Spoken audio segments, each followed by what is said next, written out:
Hello? Hi, everyone. It's working. Oh my God, there's so many of you. This is crazy. We're all here to see you. They're here to see us, Joanne. They're here to see all of us. Nobody here wanted to go to the Cubs game instead? No. No. Really? No. I mean, I guess. I mean, sure. I would have chosen the sports game. I mean, myself, but There's a gajillion of those every single year. yeah, exactly. Oh my God. Well, it's so great to see you guys. I hope you're ready to have a good time. Are you guys ready to have a good time? Yes. Yes. Awesome. Let's do it. Let's do it.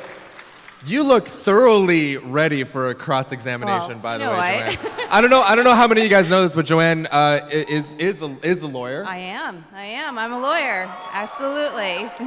Which I guess I thought it would be a really good idea to have you moderate the conversation, but now I'm like thinking, because I don't know how many of you guys have been watching any live courtroom dramas over social media or anything, one but it's like or two going just on one right or two. now. Yeah. But it's like pretty, vicious, like intimidating. It's intense, but I'm a little I promise, intimidated yeah, now. I will hold back. I will Okay. hold back for your sake. But Objection, hearsay.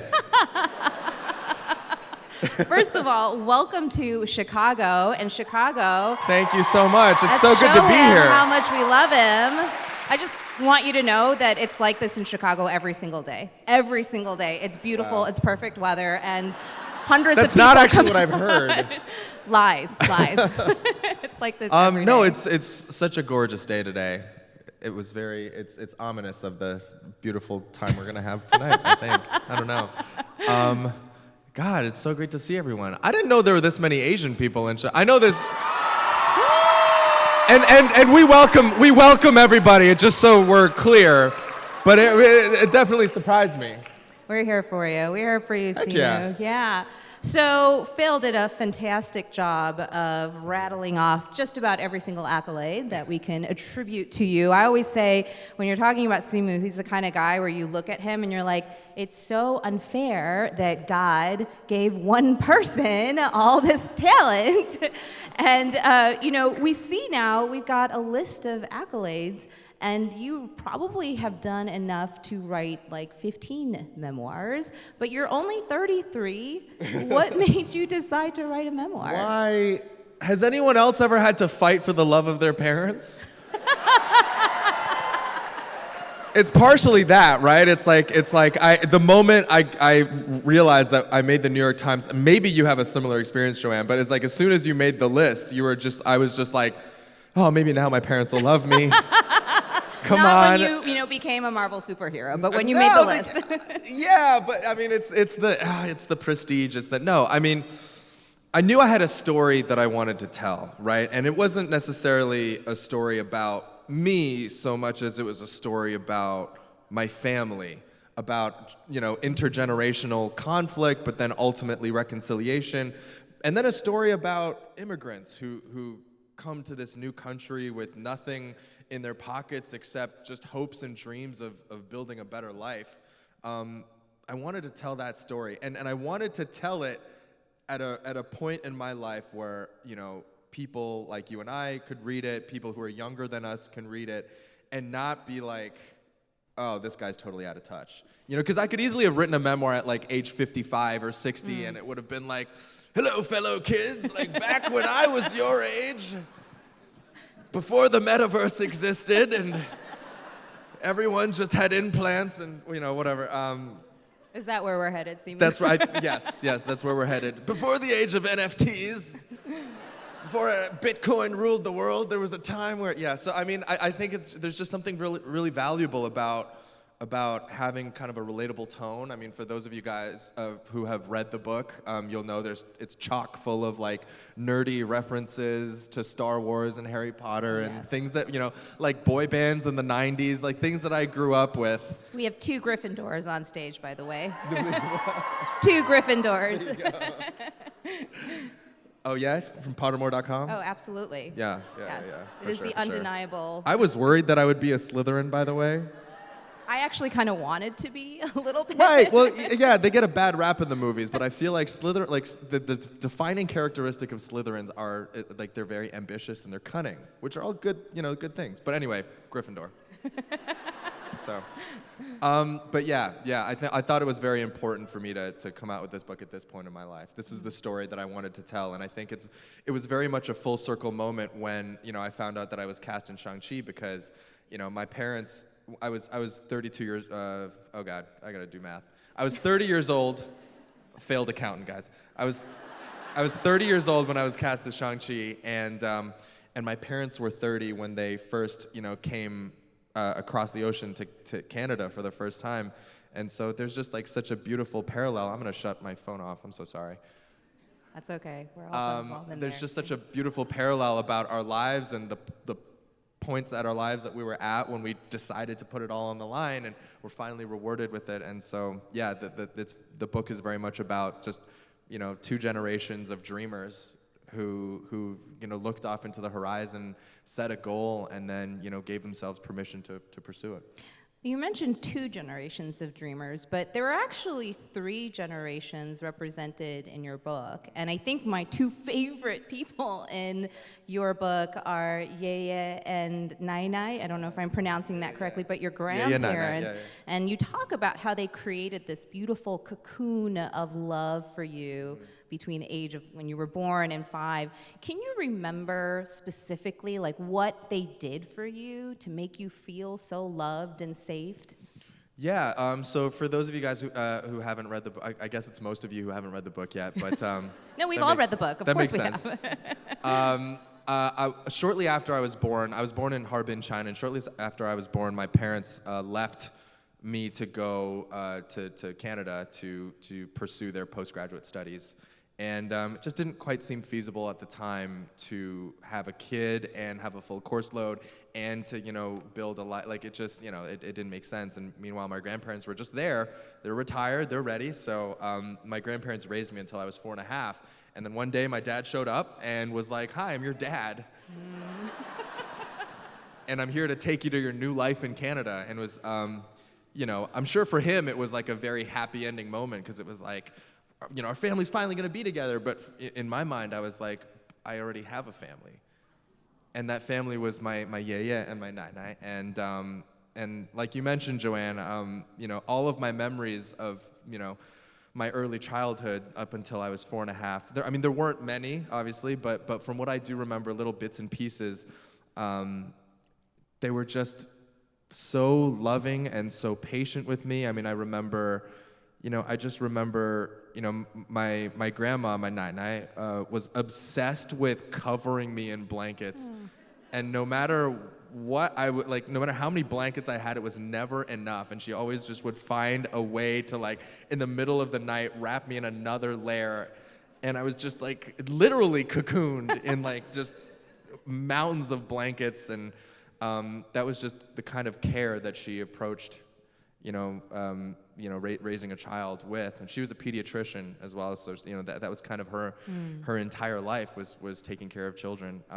My Yeye was a chemistry professor and was just like a very academic person who would sit me down even though I was 3 years old and would try to lecture at me, not in a bad way, but just as I remember him trying to describe to me the importance of keeping your word. And there was something that at 3 I had no concept of, right? But I just remember, he would sit me down and he would say, "Now, Simu, if you make a promise, that means that that means you have to do something. That means you give me your word. And if you break your word, that means that, I can't trust you next time." And I was like, well, I don't want that. And so the context is, whenever we would go to the street markets near our house, I would always find something that I wanted, whether it was a popsicle or a children's book or something. And when I didn't get it, I had this tendency to throw really bad tantrums. No, I would lie on the floor and it's not cute. But my grandpa was like, "So next time I take you, you have to otherwise I'm not going to take you. But you have to promise not to throw a tantrum." And that was how he taught me the importance of keeping your word. So. He was never, he never raised his voice, was always patient, and just every night we, and I'm maybe a little embarrassed to admit this, but we all slept in the same bed every night. And I never wanted to be anywhere else. I never wanted to be around anyone else. And when my dad came, it was like a big shock to all of us, to me. And you know, he was like, well, first we have to get him to stop sleeping with his grandparents. And I just like adamantly refused, because they were everything to me. You know, they were my your safety. cocoon. Yeah. Exactly. Yeah, well, you don't have to be embarrassed. I slept with my grandmother until I was probably 8 years old, so I imagine there were probably quite a few of us who did that. Yeah. I love that memory of your grandfather explaining to you the social contract that you call it, and you actually talk about it throughout the book. You kind of go back to that memory about how it sort of reframed the way that you interacted with people. Maybe it got you off the floor from, you know, those temper tantrums, but it was clearly something that kind of stuck inside of you. Hello? Oh, there we go. What do you think that memory means about the kind of man that you wanted to be from that lesson? Oh, man. That's heavy. I mean, I think I always wanted to be the kind of man that my grandpa was. I think I looked up to him and I admired him in every possible way. He seemed, you know, all-knowing and endlessly patient and accommodating of others to like a fault. I mean, he said, he would say one thing to me over and over again, and he would say, you know, it doesn't matter the way that people treat me. I'll always give them a smile. I'll always treat them with a smile no matter what. And it was frustrating at times too, because I was like, you shouldn't. My grandpa once got scammed like pretty badly on the street, so I was like, yeah, maybe not like everybody. But certainly I think he set just such a high standard of the person, you know, the person that I wanted to grow up to be. And then, you know, kind of by contrast to that, it was like, when I arrived in Canada and then all of a sudden had to spend time with this entirely new family, basically with my mom and dad, I kind of found that their parenting style was very different. They were very temperamental. They wouldn't hesitate to lash out, to say hurtful words. You know, sometimes things would get physical, but I'm sure we'll get into that. Mm-hmm. Yeah. Well, I mean, I think that's so interesting because when you read the book, it's almost like you sort of realize after the fact, oh, this little boy, he was told, these are your parents, welcome to your parents, you're supposed to love your parents, but in actuality, they were kind of strangers, right? You really only knew of them through maybe pictures and what you learned.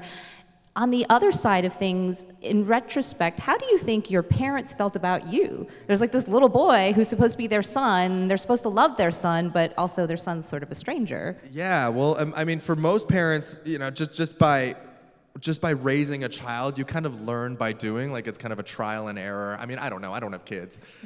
But it's a trial and error of like navigating every single day, watching your child grow and learn new things, and you know, there's kind of an exciting process that comes with that. And I feel like for my parents, you know, they for better or for worse skipped like, you know, 3, almost 4 years of my development, and then, you know, also they were kind of, I think, growing quite accustomed to this lifestyle of just like the two of them, and then all of a sudden it's like boom. You know, no like training, no class, no application process. It was just like, you now have a son, and he's 4.5. And here you go. And so I think, you know, again, what on paper probably felt like a happy ending, because it was finally the family unit coming together again in this new place, you know, Canada. We're home finally. So what probably started as a happy ending quickly became, you know, the reality of it setting in is like, oh, geez, I'm responsible for this kid. Like, I don't know what to do. Like, there was this, you know, one of the first like weeks that I was in Canada, and I write about this in the book, but I was taking a nap, and my mom needed to do groceries, and she was like, please don't throw my mom in jail. But she was like, I kind of need to confidential. I need to step out and do groceries, and Simu's sleeping, so I think I'm just gonna, and so she just kind of went, and she figured that I would be asleep and she could just like sneak off. And obviously that's not how children work. And I kind of woke up like, I would say pretty much almost immediately. I was I remember being panicked. I was looking around the house. My parents were nowhere to be found. So it was cold. It was like in the middle of winter. So I did the only thing that I thought that I could think of, which is to put on all of my snow pants and snow gear and my mitts. And like, So I was cute. literally going to go out looking for them. And, obviously I was very scared, but I was sitting at the top of the steps, looking at the door, and I was crying. And it was at that point that my mom came through the door, and she was like, "Oh my God, I effed up." So very much a rude awakening for her, but also, kind of understandable given that she just had no idea what she was doing. So that I think that's the first piece, and then the second piece is that, when you are around your child every single day and you're watching the ways that they develop, I feel like you're able to kind of you maybe take more accountability for the person that they've become. You've watched them grow every step of the way, so you can kind of see where all of their kind of little mannerisms and idiosyncrasies come from. And it's a little bit different when someone just kind of plops in front of you, and then it's like, I just like feel my parents oftentimes being like, "Why is he like this? Like, why is he so shy?" I was very shy when I was little. Why is he so shy? Why won't he talk? Or why does he, I was like kind of clumsy with my hands. I mean, I still am, but I was, and they were, it's just like, why is he so clumsy? And I just kind of constantly felt myself being judged, which is, obviously not a healthy environment to grow up in. Now you talk about being judged, and you also are keen about your parents feeling enormous pressure at the arrival of a brand new baby on their doorstep. But I think, you write in your book, "I was the perfect baby. I was the torchbearer of my family name, and per government policy at the time, the only child. My tiny shoulders would bear the weight of their combined hopes, dreams, and ambitions." And I know there are probably so many of you who are sitting here today who can attest to the same feeling of pressure from immigrant parents. And I know your parents went through quite a lot, not just when you first arrived, but throughout your childhood. Can you pinpoint a time, like in your past, when you're like, "Oh wow, I feel all the pressure on my shoulders all of a sudden"? Yeah, it kind of, I think it started right away with school. It was like, my parents were academics. They were a part of a very kind of legendary class in China during the Cultural Revolution. Basically, for 10 years, universities were shuttered in China, and this was per government policy. It was like, so basically when people graduated from high school in China between 1966 and 1976, the vast majority of them just went off to work in the fields. And it was a policy called Shang-Chi, or up the mountains and down the countryside. And so it was kind of like, it was a loss of hope for an entire generation of Chinese youth who otherwise would have had the opportunities to go to college and receive training in different fields. And in 1976, the college admission was finally reinstated. It was when Chairman Mao passed away, and his successor was like, "No, this is kind of messed up. We need people to go to college and get educations." And then my parents were a part of that first class back, but you can imagine the backlog of 10 years worth of applicants. So they were basically competing against 10 years worth of people who missed out on the chance to go to college. And of course, their only spots, the number of spots never changed. So basically, what I'm trying to say is that the success that they achieved was very much due to their academic achievement. Right, and their academic success was the key to their socioeconomic mobility. It was because they were able to go to university that they were able to subsequently get jobs as engineers, and then, after working for a number of years, that's when they got the opportunity to leave the country to pursue further education. And so it makes total sense that they would kind of pass those values on to their next of kin, or me, basically just me, shouldering all of that, and the expectations. And then, compounded, of course, with this idea of like this immigrant anxiety, which I've just kind of really started to kind of tap into these last few years, just thinking about how my parents must have felt coming over, not having any sort of support system, not having anybody to call if they couldn't make, an electricity payment, or, if they lost their job. Like, there really was nothing. And to top it all off, too, like, they left their jobs in China as well, so they very much burned that bridge. They cut off their support system abroad. So there was really just, nothing. And so you can imagine why our parents and why people of that generation are so hardworking. Because there was no alternative. The alternative was just to be destitute or to be out on the streets. And for us in our generation, we kind of bore the weight of all of that expectation, right? Because the expectation was that they're working and they're sacrificing so that their kids can have every possible opportunity to succeed in all of the ways that they did and more. And I felt it pretty much from the get-go. It was like, I remember the first time I was graded, it was like first grade, and and my parents, and they were very, very clear. They were like, when we were your age, we were the top of the class, so you have to be the top of your class. Mm-hmm. And I was like, okay. And then I was for a bit, which I think, satiated them and made them proud. But then, a crazy thing happened. I went through puberty. And I started to like want other things in life. It's like when you go through puberty and before that point, everyone's just kind of friends with everyone in class. Like, you remember your second grade. It's like, there's no cool kids when you're 7 years old. Everyone's just kind of cool or not cool or whatever. But then your nads drop, or the equivalent for the. And then it's like all of a sudden these hierarchies start to develop, right? Like, I remember maybe like 4th or 5th grade, you're like, oh, there's cool kids, and I'm not cool kids.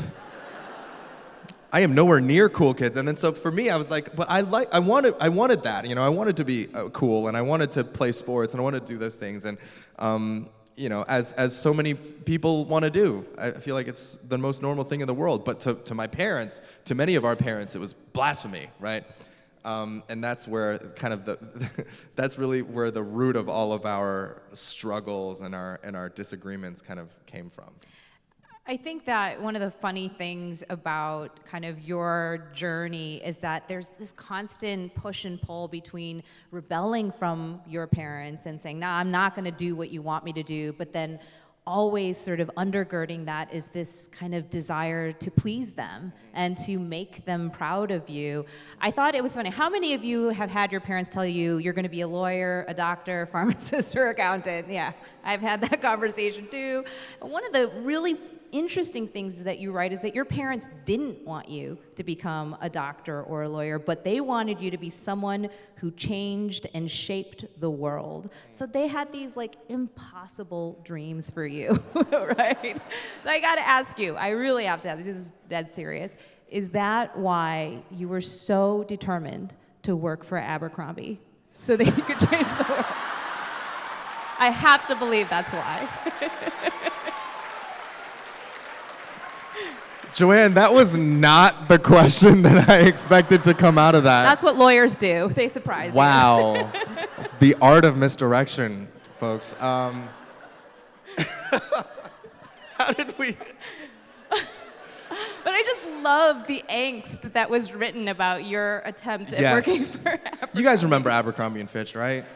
I mean, I feel like, well, first of all, I feel very old because it's like Abercrombie & Fitch has like come into fashion, gone out of fashion, and now I feel like has come back into fashion, right? I'm seeing some nods from Gen Z. They're like, yeah, Abercrombie's cool now. Okay, cool, yeah. I mean, yeah, back in my day, it was like very much the, it was very much like the shirtless dudes outside the store. It was like, hey, what's up? You try on our jeans? And yeah, I remember that was like the coolest thing in the world to me. Like I was like, I want that job. I need that job. I'm not sure why. I think part of it was this, growing up Asian. I mean, so many of us know, like, to grow up Asian American or Asian Canadian oftentimes is to be invisible. And, what is more visible than being shirtless and lubed up in a mall and coercing people to go inside Abercrombie and Fitch. So I guess a part of me just really craved that that attention and that admiration, I guess.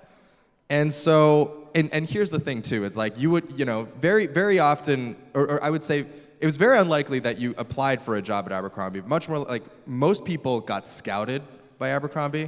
Do you guys know? Well, yeah, I'm seeing nods in the audience. Maybe some of you have been scouted. Has anyone been scouted by an Abercrombie? Oh my God, yeah. Oh yeah, you look, definitely, ma'am. Ma'am, you look like you would be. Yes, Abercrombie material for sure. So I would like, as a teenager, I would like go into the stores and just be like, hanging out. Oh, me? No, I don't. I'm just looking. And I never got scouted one single time. And eventually I got so desperate that I did decide to take matters into my own hands, and I walked in with a resume and I applied for a job the old-fashioned way.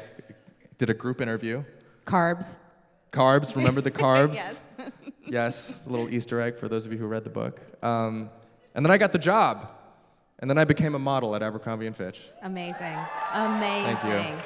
But in all seriousness, I mean, you talk a lot about in the book about Asian representation or the lack thereof or the misrepresentation of particularly the Asian man in Hollywood and elsewhere. And I think that, you, in your funny way, approaching that job at Abercrombie was maybe your first time of really trying to disrupt that stereotype. But what was it like when you landed the role for Shang-Chi? I mean, kind of take yourself back to when you were a little boy. You talk about how your parents were constantly dropping you off at the theater and leaving you there for hours. What do you think it would have meant to little Simu to see a movie like Shang-Chi, seeing someone like you on the big screen? I mean, I think it would have been pretty cool. Because I can count on my hand the number of times I saw myself on a screen when I was a kid, right? Yellow Power Ranger. Shout out to Trini. May she rest in peace. Short Round.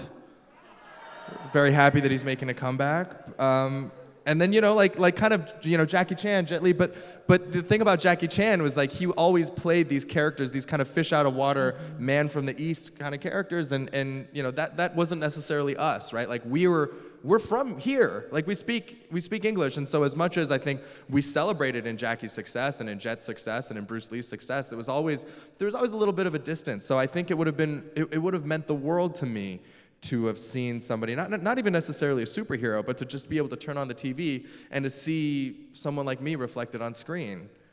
I think that would have made me feel like I was more a part of the world that I was in. I don't know if you guys felt this way, but growing up, you just never felt like TV or media or culture was like a participatory event for us. Like we were always kind of just on the sidelines. And to see Shang-Chi is like, to know that no, we're not on the sidelines. We are in there. We're a piece of this puzzle. We're an integral piece, and we kind of deserve to be there, And I can remember very clearly. I remember very clearly the first time I saw my story reflected on stage was when I watched the stage play version of Kim's Convenience. It was the winter before I was cast in the show. For those of you who don't know, Kim's Convenience was, at first, it was a Toronto Fringe Festival play. And it was incredible. It spoke about intergenerational turmoil and shouldering parental expectations. And I remember sitting there in the audience after curtain call, and I was bawling my eyes out, and I was just like having this epiphany moment where I was like, I didn't know art could do that. To me, up until that point, every play that I saw was like Shakespeare. It was like, okay, I can appreciate what this is, but there's a distance. It's people talking in funny costumes. And Kim's Convenience was like, it opened my heart, and it just like poured the contents all out there. And I was watching these characters, but I was watching myself. I was watching the conversations that I wish I could have with my parents. And it just felt like that play saw me so clearly, and you know, it's like I never felt seen before, and I held on to that feeling because I was like, there's so many of us who have never felt that way before, and you know, what I hope that our show did, what I hope that our movie did was it helped, you know, at least hopefully in some small way, you know, instill that feeling in you all, you know, watching and feeling like, oh wow, this movie sees me, or this show sees me. And I think there's something very, very powerful about that. I think one of the things that Kim's Convenience did very well, which you just touched upon, is this intergenerational struggle, right? But in your book, you're very candid about kind of a very tough situation at home, right? You come from this cocoon of love to what you call a shattering of safety. And there were times where things did get physically violent with you. And, you know, it's amazing because I know, having read through the end of the book and having seen pictures of your mom, she's so proud of you. She's so proud of the book. I understand you had to revisit some of these harder times in your past with your parents and maybe talk through some of these issues. How much of the writing process has facilitated kind of a healing for you and your parents? It's been incredible. You know, not only for all of our kind of willingness to explore those tough times, but also just for me to be able to sit down and really go year by year and to learn my parents' story. You know, I feel like so often we hear these little anecdotes that our parents kind of throw at us from time to time, and like we're not always ready to hear them. Like, you know, we're like brushing our teeth, or we're like on our way, you know, we're like trying to do our homework. We're like, yeah, I get it.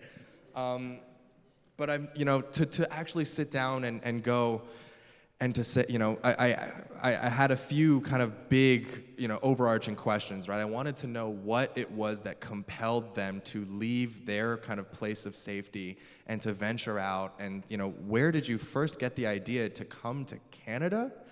Where did that even, you know, like for people growing up in China in the 60s and 70s, like where do you even get that idea? How do you, and then like who told you what to do? How, you know, what motivated you to, you know, what was the driving force behind it? What were your ambitions? What were your dreams? What were your anxieties, you know?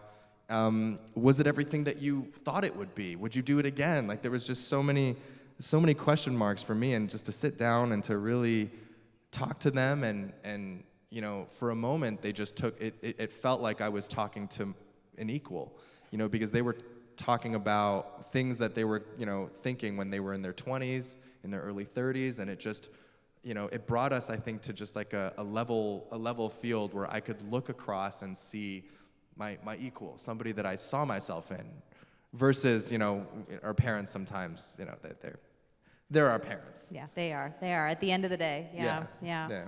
Well, I could talk to you for hours. I have like 15 more questions in my outline, but I can see that. It is a full document. It is, yes.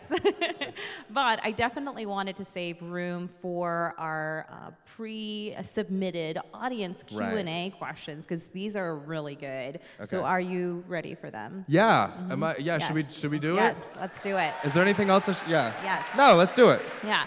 So this one is actually one that I wanted to get to, so I'm really glad. Rashika asks, how did you build the strength, determination, and resolve to follow through in turning your dreams and passions into reality? As someone figuring out what they want to do next in life, aimlessness feels like the greatest challenge.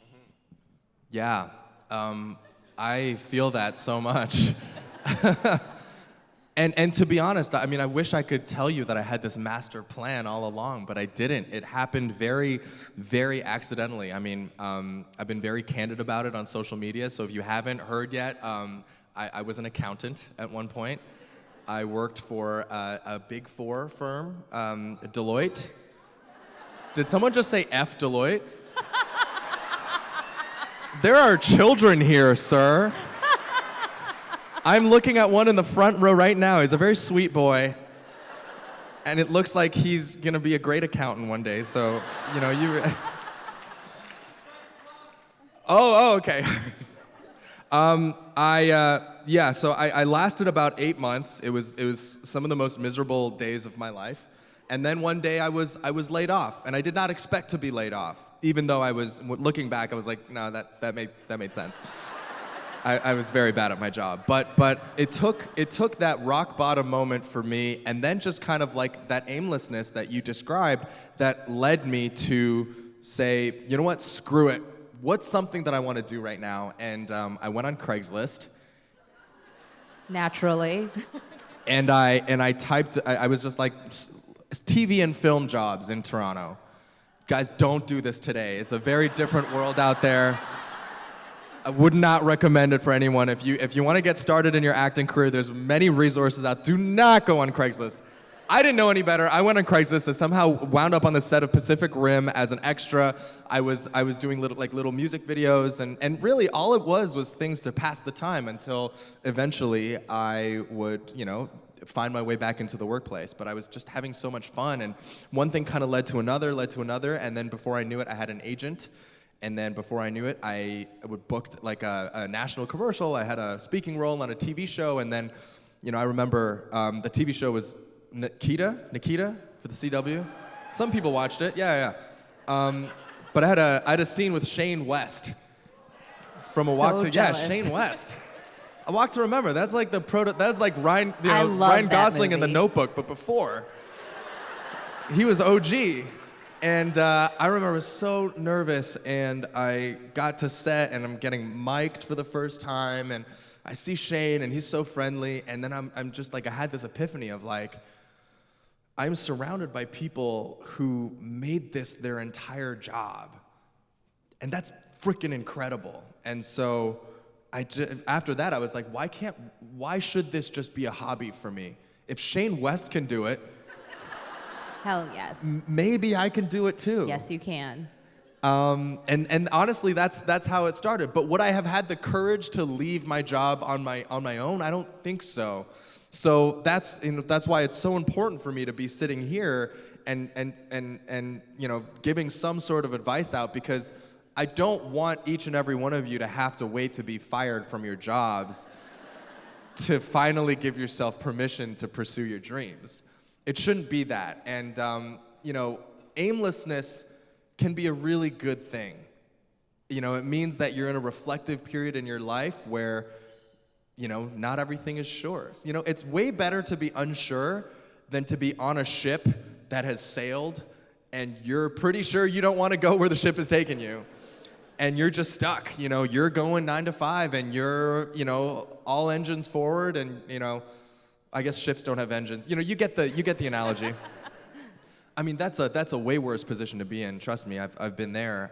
But I would say if you're feeling aimless, then you need to taste. Like, you need to give yourself the time and space to kind of try different things, and being unsure is not an excuse to just be inactive.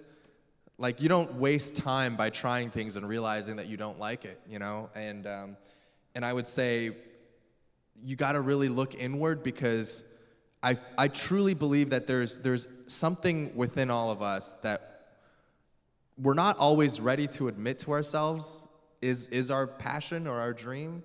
Sometimes we're afraid of judgment from the world. We're afraid of what our parents will think. We're afraid of what our loved ones will think, what our friends will think, and so we just we eat that dream before it ever gets out, Movie star, what the hell? Like, who, are you on crack? But it took that rock bottom moment where I was like, well, what else do I have to lose? What else do I, And that was the kind of first time that it came out. And what ended up happening was I discovered not only the power in articulating your dream and giving yourself permission to pursue that dream, but also I discovered a new version of myself kind of coming out. This version of me that was, I was always like a slacker. I was always like, do the bare minimum, minimum viable product. What's the minimum cutoff? All right, I'm gonna hit that. And I became somebody who like burst out of bed every day with this like passion and this excitement and of like going on Craigslist. You know, I remember I would like get up every morning and do my Craigslist rounds. I had like 3 or 4 websites that I would check and be like, which student film can I get myself on? And it sounds crazy and hilarious looking back, but that truly was, I mean, that was like the highlight of my day, was like seeing all the parts. I mean, all the parts that were out there for me. There weren't that many, but it's been such an amazing journey. And even if I hadn't, you know, gotten this role of Shang-Chi or Kim's Convenience, I mean, I'd still be there, you know? I'd be happy, I'd be working, I'd probably be in a little bit of credit card debt, like, let's be real. But I would be in Toronto, I'd be workshopping, I'd be, you know, writing plays for Toronto theaters, I'd be finding some sort of fulfillment in what I did. And that brings me a lot of joy, is, you know, knowing that it wasn't about reaching this destination, it was getting here. The odds of this is so crazy low, but you know, finding that fulfillment in the everyday has been just the best. So hope that helps. Amazing. So this is actually a question that I really am interested in, because you write in the book at some point that looking back, particularly in college, you realized you were just a young, anxious, insecure boy who had been told too many times that he wasn't good enough, and all you wanted was to have people like you. So Allie Lee, she asks, how do you handle imposter syndrome? How has it shown up in your career? It's a tough one. Yeah. I was at the Oscars.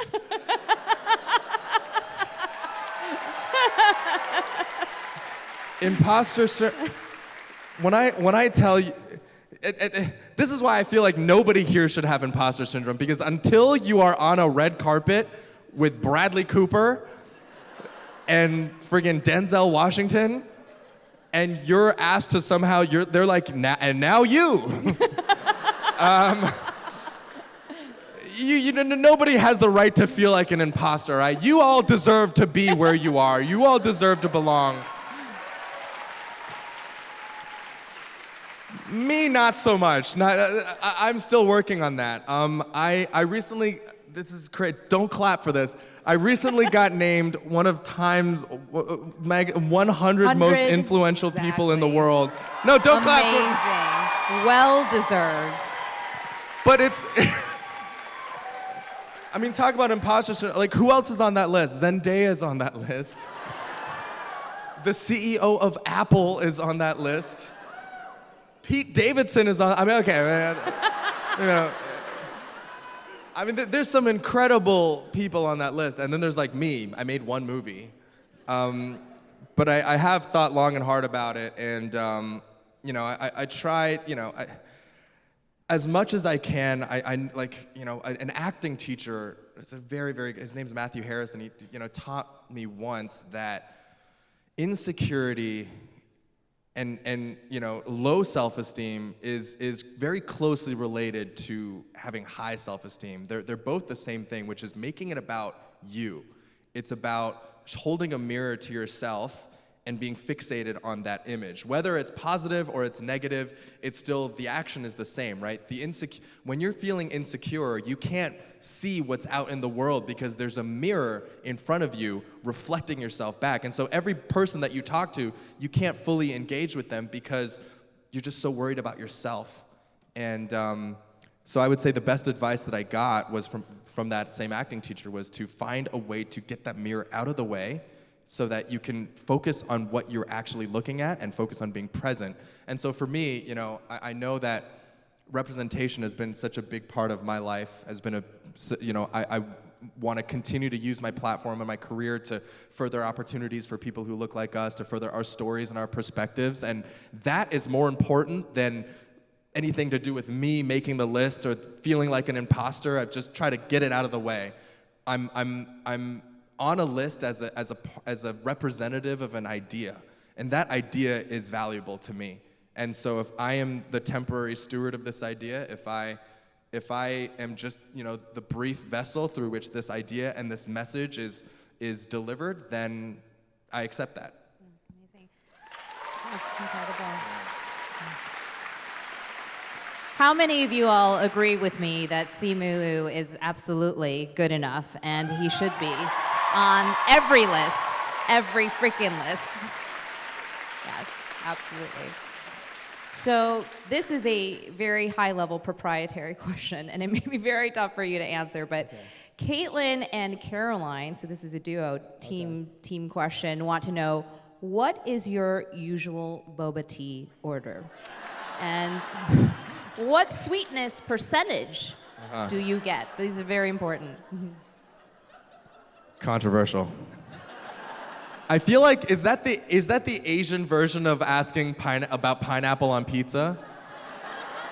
It is, isn't it? People take their boba orders very seriously. I've worked my way down to like 30%. I could do a 30%. Sometimes I like to treat myself, sometimes a little bit higher, 50 maybe. 70, too sweet. Too sweet. I love, you guys don't have boba guys in Chicago, but are you guys anyone familiar with boba guys? Anyone had a boba guys? Yeah, boba guys, delicious. Strawberry matcha latte, that's my favorite. If there's no boba guys, I love it. Jasmine milk tea. Jasmine milk tea, 30% sweet. And then, once in a while, if I'm, sometimes you don't like the milkiness, I love a lychee green. Lychee green, yeah. Yes. Good. Everyone good. take notes. The crowd approves. Very good. That's good. So I'm going to give you one last, and I think this is the perfect way to wrap it up. Perfect. What are your biggest wishes for 2022? Oh, wow. My biggest wishes for 2022. I don't know. I think actually for myself, For yourself, for the world, for boba tea, whatever. world peace, I guess. That's a good one. No, personally, I think I've kind of been pretty back to back in my career. I shot Shang-Chi. We debuted the movie. I've shot kind of 3 other movies back to back to back since then. 4 actually. Wow. And which is awesome. Being booked and busy is great, but very unslackerish, I might add. I'm also realizing that there has to be more to life, and you have to fight for time for yourself. So I'm really excited to be able to do that, to take a little bit of time. I just bought a house. Oh, that's Not the one on Selling Sunset, I just want to be very clear. That one was way too expensive for me. But I am a homeowner now, and I've spent less than 2 months in this house in the entire 10 months that I've owned it. So I would really love to be in my actual house, and to just kind of stop, smell the roses, read books that are not my own, and kind of fulfill myself. And that sounds wrong. I'm sorry. You get what I mean? To find fulfillment outside of work. Oh boy. no way to end.